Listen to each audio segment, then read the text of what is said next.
Ini adalah lelehan bahan baku kompon untuk membuat bola basket. Kompon adalah lembaran yang dibuat dari campuran karet alam dengan bahan kimia. Pada mesin ini, bahan baku digiling sesuai dengan ketebalan yang dibutuhkan.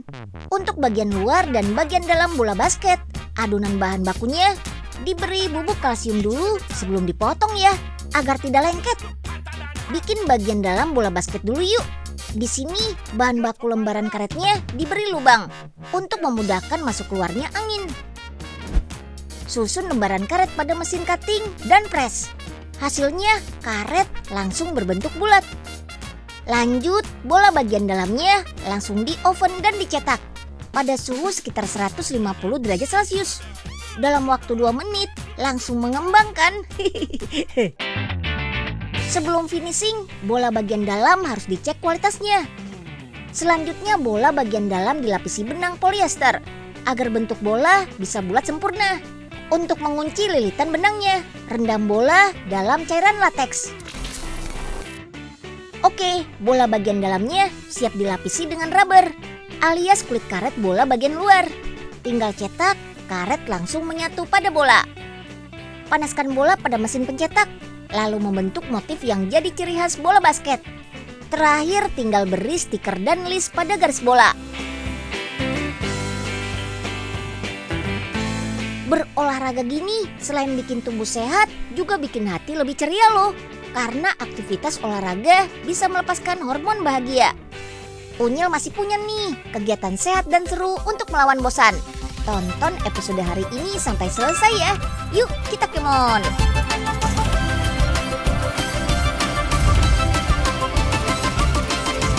Si Unyil, yuk kita kemon! Bermain sambil berolahraga. Wih, dijamin ampuh deh untuk melawan bosan. Seperti archery attack yang akan dilakukan kedua tim ini, yang beranggotakan masing-masing 4 orang pemain. Setiap pemain sudah dilengkapi dengan helm pelindung. Kira-kira siapa pemenangnya ya? Let's go, game on! Cara bermainnya gampang kok. Awalnya setiap tim harus memperebutkan anak panah yang disimpan di bagian tengah. Setiap anggota tim harus bersembunyi di belakang bunker. Tapi harus ada satu orang yang menjadi umpan untuk memancing lawan nih. Untuk memperebutkan juara, setiap tim harus menembakkan panah ke papan sasaran lawan dan melubangi 5 lingkarannya. Kalau anak panah mengenai tubuh dari bagian leher sampai kaki, anggota tim dianggap gugur deh. Oh iya, tenang saja. Panah yang dipakai dalam permainan ini aman kok. Karena ujungnya dilapisi busa yang empuk. Siapa cepat melubangi papan sasaran lawan atau menggugurkan semua anggota pemain lawan, itulah yang keluar sebagai juaranya.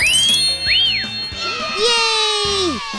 Nah, bermain panahan ini tentu ada tekniknya. Jadi nggak sembarangan melempar panah ya teman-teman. Beda busur, beda juga tekniknya. Kali ini pakai jenis barebow. Sebelum bermain, tentunya kita perlu menggunakan perlengkapannya. Ada arm guard untuk melindungi tangan dari jepretan tali string, quiver tempat menyimpan busur, finger tap untuk melindungi jari saat menarik string, arrow puller alat bantu cabut panah, dan chest guard untuk melindungi dada dari jepretan string setelah anak panah dilepaskan. Oke sip, sekarang ambil panahnya yuk. Sebagai pemula, kita belajar dengan jarak 7-15 meter dulu ya. Siap, ikuti aba-aba dari pelatihnya. Aba-aba pertama, siap angkat busur. Siap kedua, ambil anak panah dan pasang pada arrow rest. Aturannya, kalau anak panah terjatuh saat pemasangan, tidak boleh diambil lagi panahnya. Jadi kita hanya bisa bermain dengan anak panah yang tersisa. Oke, tarik stringnya dengan teknik three finger. Posisi jari di bawah knock arrow dan tangan menempel pada pipi. Siap, aba-aba terakhir. Yap, lepas stringnya. Sip deh, kalau fokus ketahuan nih anak panahnya tepat ke lingkaran sasaran. Mantap! Berbeda dengan barebow, kalau panah tradisional memiliki ukuran relatif pendek dan lebih ringan. Sebelum berkenalan lebih jauh sama panah tradisional, kita intip cara pembuatannya dulu. Yuk, kita kemon. Kita gambar pola pada kayu mahoni yang tebalnya sekitar 2 cm. Inilah yang disebut siah atau telinga busur. Setelah dipotong, tempelkan dengan fiber. Tunggu lem mengering sekitar 15-20 menit ya. Sip, sudah kering nih. Bolongi siah bagian atas dan bawah untuk pengait tali stringnya. Oke, supaya lem lebih menempel dan kuat, lilitkan kayu dan fiber pakai karet. Sekarang kita buat stringnya yuk. Pakai benang PA. Lilitkan benang sampai 12 kali putaran supaya string lebih tebal dan kuat.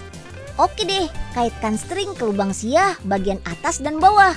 Pastikan sudah lurus, berada di tengah dan tidak kendur ya. Sekarang lepaskan lilitan karet yang tadi.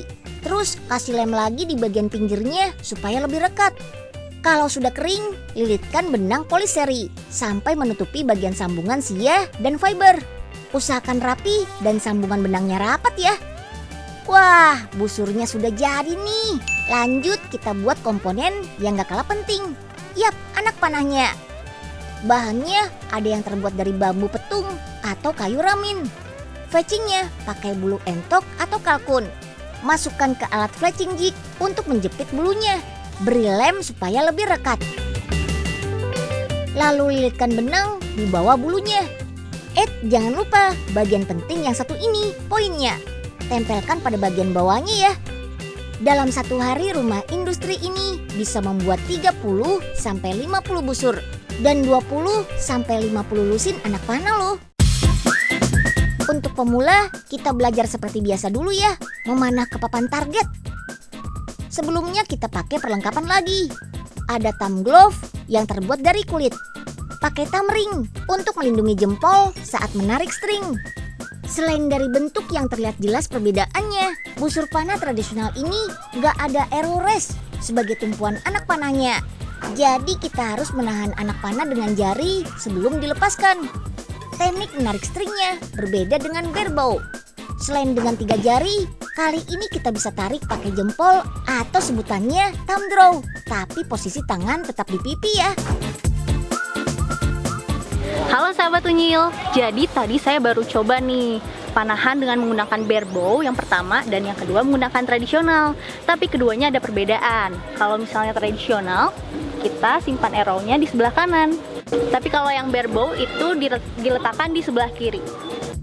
Terus uniknya lagi, cara memainkannya bisa dengan berbagai macam gaya. Kali ini Unyil tunjukkan 5 gaya dulu ya. Ada gaya menghadap depan, gaya menyamping, miring, dan gaya jongkok. Tapi melempar panahnya harus dengan cepat dan tepat sasaran. Wah, melakukan aktivitas baru memang menyenangkan dan bisa mengatasi kebosanan ya. Apalagi kegiatan sport kayak gini bisa dilakukan bersama teman-teman. Unyil penasaran mau coba alat panahan buatan profesor nih. Boleh. Ini remote kontrolnya. Tapi hati-hati ya, arahinnya ke papan sasaran aja. Nggak boleh ke yang lain. Eits, sorry. Embul duluan ya, Nyil. Nih, Unyil yang kendaliin remote kontrolnya. Kiat! Wih, langsung kena sasaran yang tengah. Sekarang gantian dong, Bul. Unyil yang pegang panahannya. Embul kerjain ah.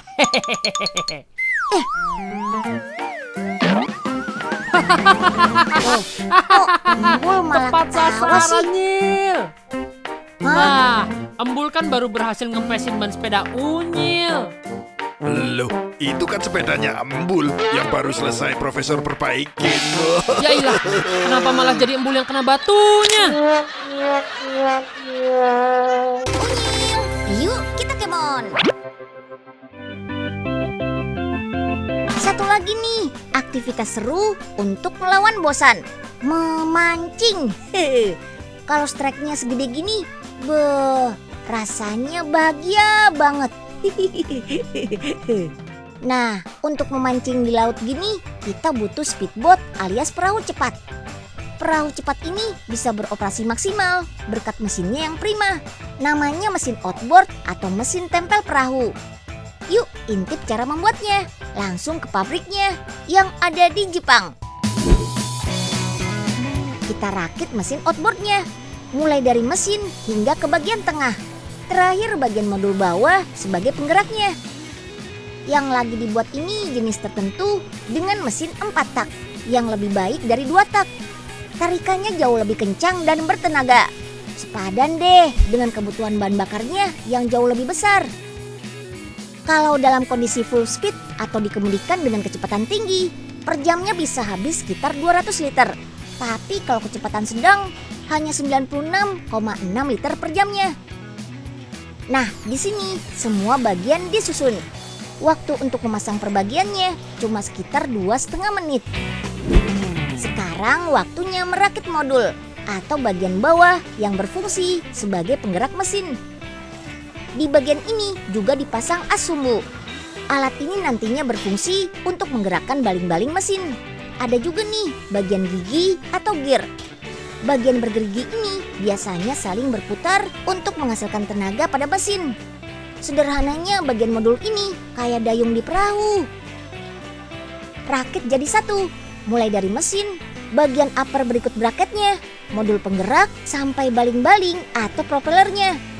Karena mesin ini dibuat untuk perahu cepat, di saat beban yang diangkut banyak dan berat, perputaran dan kecepatan baling-baling harus pelan. Sebaliknya, kalau bebannya sedikit atau ringan, kecepatan dan perputarannya harus cepat. Tujuannya agar perahu cepat bisa ada di posisi seimbang dan bisa dikemudikan dengan baik. Untuk mesin jenis ini biasanya dipakai kapal transportasi untuk angkut penumpang. Tapi kalau jenis mesin lain yang ukurannya lebih kecil dan sering kita lihat di perahu-perahu nelayan, dipakai buat kebutuhan mereka melaut dan memancing. Oh iya, buat yang pengen tahu bagaimana sensasinya mengendarai speedboat, bisa pakai ini nih, semacam simulator gitu. Dengan teknologi Helm Master Boat Control System, kita bisa latihan memarkirkan speedboat pakai alat kemudi canggih. Keren! Oh iya, banyak yang bilang kegiatan memancing itu menjemukan. Sama sekali enggak kok. Selagi memancingnya menggunakan teknik ini nih. Sport casting fishing gini adalah salah satu teknik memancing modern yang memerlukan stamina dan fisik yang prima nih. Dalam teknik sport casting fishing diperlukan koordinasi antara otak dan otot tangan. Kemampuan mengoptimalkan pergerakan umpan tiruan ini juga sangat diperlukan untuk menarik perhatian ikan target. Yap, berbeda dengan teknik memancing biasa yang lebih banyak menunggu. Dalam teknik memancing modern, kita memanfaatkan umpan tiruan atau mini popper. Umpan tiruan ini bentuknya menyerupai ikan-ikan kecil. Cara penggunaannya mudah. Umpan tiruan tinggal diikatkan ke ujung tali pancing. Dan hush, tinggal lempar deh sejauh mungkin ke dalam air. Pergerakan inilah yang akan memancing perhatian ikan-ikan besar. Dan strike! Buat nambah ilmu, cekidot cara bikin umpan tiruannya bareng Unyil yuk, come on! Proses pertama adalah pemotongan kayu. Kayu yang digunakan berjenis kayu mahoni. Kayu ini dipilih karena bobotnya ringan, tapi kuat terhadap gigitan ikan-ikan besar. Potong kayu sampai berbentuk kotak memanjang. Setelah terpotong, pasang kayu ke mesin bubut. Mesin ini akan menjepit dan memutar balok kayu yang akan dibubut. Selanjutnya, alat pahat memahat bagian pinggir kayu dan membuatnya berbentuk bulat. Ukur panjang kayu yang akan dipotong kecil. Ukurannya harus teliti ya, biar setiap umpan pancing memiliki panjang dan berat yang sama. Jika sudah terpotong, mulai deh kita bentuk umpannya dengan bentuk kotak dan lonjong. Teruskan prosesnya dengan pengamplasan. Gosok terus sampai halus permukaannya. Saatnya kayu mini popper ini kita beri lubang. Mata mesin bor ini akan melubangi bagian tengah kayu. Tujuannya sebagai tempat kail pancing disematkan. Yang kedua, bagian ujungnya juga harus diberikan bentuk cekungan di ujung kayunya. Bagian inilah yang nantinya akan membuat efek cipratan air dan akan menarik perhatian ikan-ikan predator buruan kita. Jangan lupa pasang juga kawat dan timah pemberat di bagian dalam kayunya. Kawat inilah yang nantinya berfungsi menahan dan menempelkan rangkaian kail pancing. Lanjut kita ke proses pewarnaan. Sebelum kita semprot cat, kayu umpan ini harus dilumuri dengan cairan lem. Lapisan lem ini akan menutupi pori-pori kayu, sehingga cat nanti akan menempel dengan sempurna ke kayu. Kalau sudah, baru deh kita semprot catnya. Pertama kita lapisi dengan cat dasar warna putih, terus kita cat motif warna merah. Cukup setengah saja, karena motif ini sengaja dibuat agar warna dari umpan buatan ini terlihat di dalam air. Lanjut dulu kita ke proses lainnya, yaitu pembuatan mata umpan ikan. Motif mata ikan terbuat dari stiker tempel yang diberi warna menyerupai mata aslinya. Biar makin terlihat asli, tambahkan cairan resin bening sebagai gelembung mata ikannya. Tambahkan juga rangkaian kail di bagian tengah dan belakang. Yuhu, sudah siap pakai nih umpan tiruannya. Motifnya ada banyak, ada yang loreng dan bermotif seperti sirip aslinya. Ukurannya pun bermacam-macam, dari yang paling kecil ukuran 7 cm sampai 20 cm. Selain dijual di seluruh Indonesia, produknya sudah banyak dilirik oleh komunitas pemancing internasional. Beberapa di antaranya dari Australia, Jepang, dan Jerman.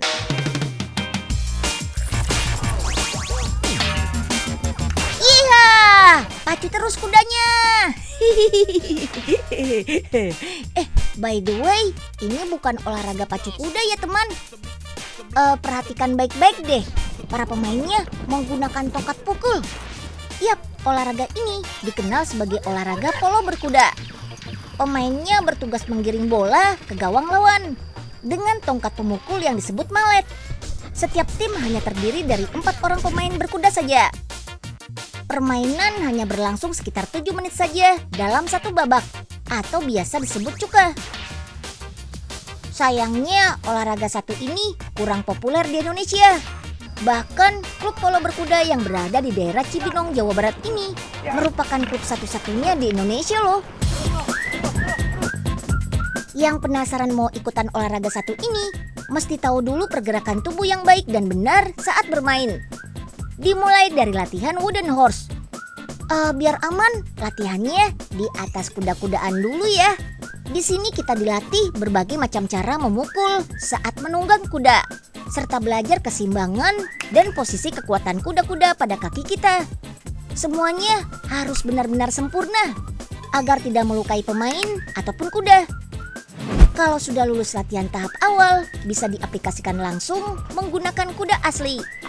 Yang terpenting semua pemain menggunakan perlengkapan sesuai standar keselamatan. Olahraga polo dilakukan berkelompok, jadi sebelumnya harus membuat kudanya terbiasa dengan kuda lainnya. Agar tidak saling mencederai, caranya ya dengan rutin mengumpulkannya seperti ini. Jenis kuda yang digunakan adalah jenis poni Argentina. Selain memiliki kecepatan dan kelincahan yang sesuai kebutuhan, jenis kuda ini mempunyai struktur badan dan tulang yang lebih kuat serta kekar. Cocok deh untuk olahraga ini. Demi keselamatan kuda dan pemain, buntut kuda harus selalu terikat. Jika terurai, khawatir mengganggu stik pemukul saat bermain. Oh iya, untuk atlet polo juga harus bisa beradaptasi dengan kuda manapun loh. Karena kuda bisa saja diganti saat tenaganya berkurang atau kelelahan. Olahraga berkelas ini juga dapat membantu membentuk otot punggung lebih kuat dan postur tubuh yang baik. Dan yang terpenting bisa membakar kalori. Mantap!